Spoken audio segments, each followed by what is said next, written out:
سمع الله لمن حمده الله أكبر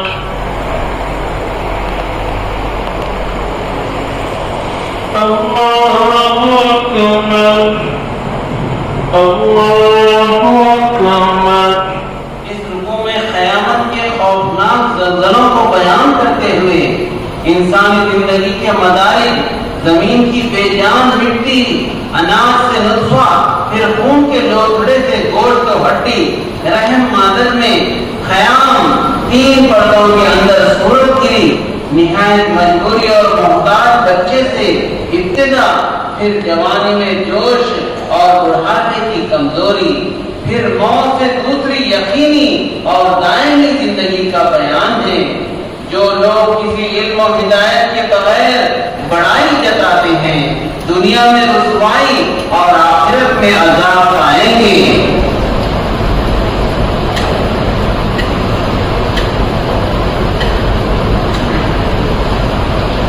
مثبت دینداری اور عبادت گزاری دنیا و آخرت دونوں جگہوں کے لیے خسارے کا سودا ہے. قیامت کے روز تمام مذہبوں اور فرقوں کے جھگڑوں کا فیصلہ چکا دیا جائے گا.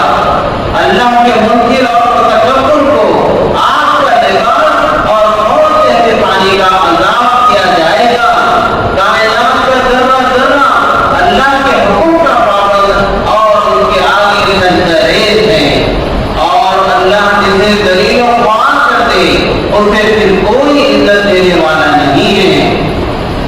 جو لوگ پوری طرح ایمان لاتے ہیں اور نیک عمل کرتے ہیں ان کو اللہ کا قرب حاصل کرنے کی راہ بتلا دی جاتی ہے، اور آخرت میں اللہ اس جنت میں داخل کرے گا جس میں ہر طرح کی نعمتیں دائمی طور پر ملتی رہیں گی.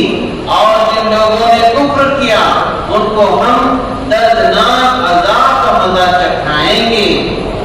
تعمیر کعبہ اور حج کے اعلان کے ساتھ مسجد حرام کو شرک اور ہر قسم کی گندگی سے پاک رکھنے کا حکم دیتے ہوئے یقین دلایا گیا کہ اللہ ایمان والوں کی مدافعت کرتا ہے.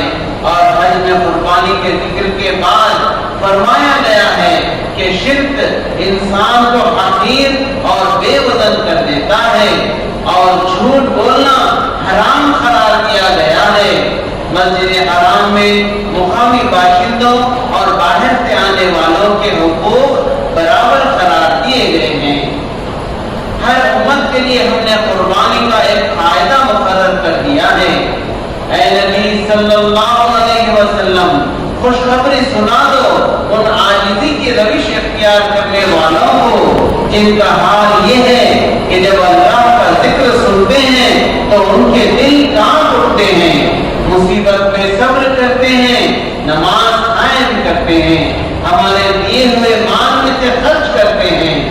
اللہ کے پاس قربانی کے گوشت اور خون کی نہیں بلکہ اس جذبے تشکر و خلوص کی قدر ہے جس کے تحت قربانی دی جاتی ہے۔